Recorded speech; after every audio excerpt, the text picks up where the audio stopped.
நடிகர் திலகம் சிவாஜி கணேசன் 1958ஆம் ஆண்டு நடித்து வெளியான படம் உத்தமபுத்திரன்.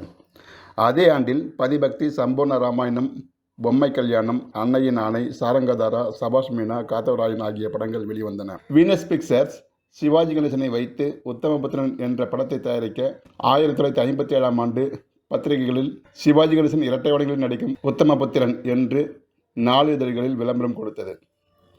அதே நாளிதழ்களில் எம்ஜிஆர் இரட்டை வேடங்களில் நடிக்கும் உத்தமபுத்திரன் என்ற விளம்பரமும் வந்திருந்தது.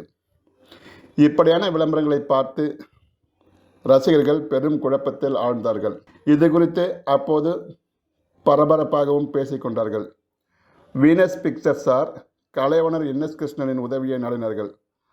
அவர்கள் கேட்டுக்கொண்டதற்கு இணங்க என்.எஸ். கிருஷ்ணன் எம்ஜிஆரிடம் சென்று பேசினார்.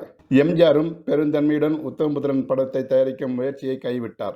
இறுதியில் சிவாஜி நடிப்பில் வெளியான உத்தமபுத்திரன் மாபெரும் வெற்றி அடைந்தது.